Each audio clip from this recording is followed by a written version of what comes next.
But speaking of Iran, President Trump's deadline on the Iran nuclear deal is now just a week away, May 12th. That's 7 days from today, as he continues to weigh the future of the policy. And this comes amid new reports that claim former Secretary of State John Kerry is secretly meeting with world leaders to try to save it. And my next guest is a research fellow at the Foundation for Defense of Democracies. And I'm going to let you pronounce your name because I'm afraid to botch it up. No worries. It's Behnam Taleblu.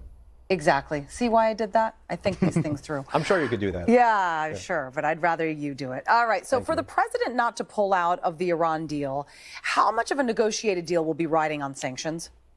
Well, a fair amount of the president's leverage comes from sanctions. And right now, the U.S. is in a position where it's trying to work with its transatlantic partners, specifically the UK, France, and Germany, to fix the fatal flaws in the 2015 nuclear deal with Iran.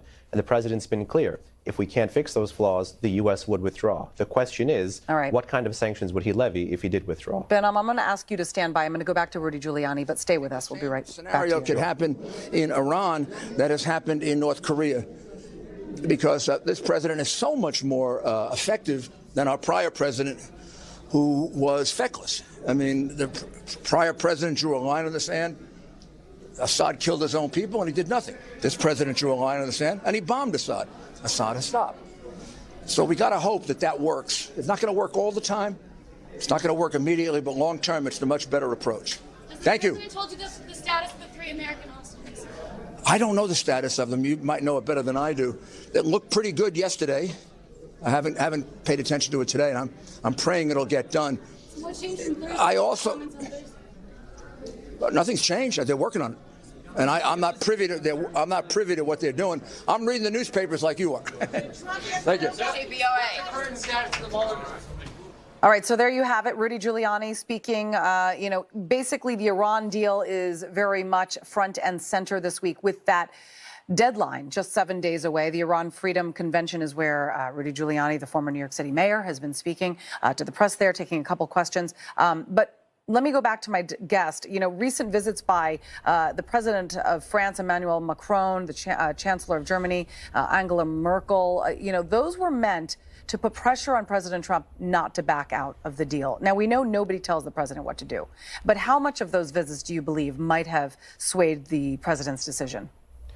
Honestly, it depends on the reporting that we see in the day. At the end of the Trump-Macron press conference, I felt like that the president would be keeping the deal. Days later, I feel like the president is leaving deal based on reporting.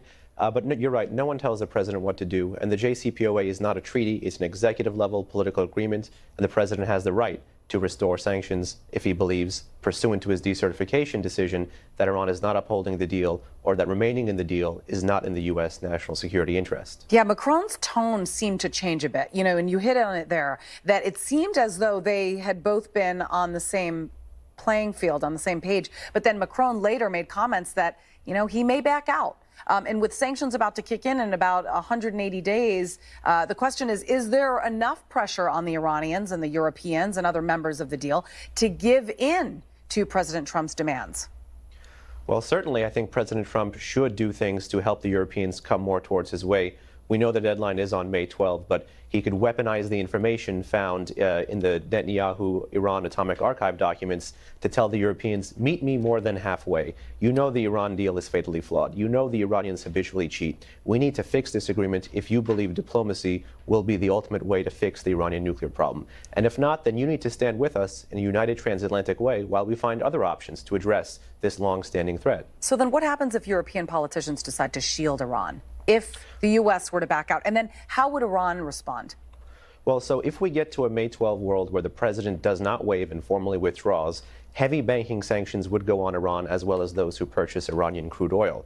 The question is, if Europe actually shields its own companies and its own banks and businesses from dealing with Iran and against U.S. sanctions, then the U.S. would be in a precarious position of having to go after Europe and sanction those banks and businesses. Likely, those banks and businesses would side with us, but European politicians would throw quite a big fit. All right, Behnam, thank you very much. We appreciate the time. We appreciate you coming on. Thank you.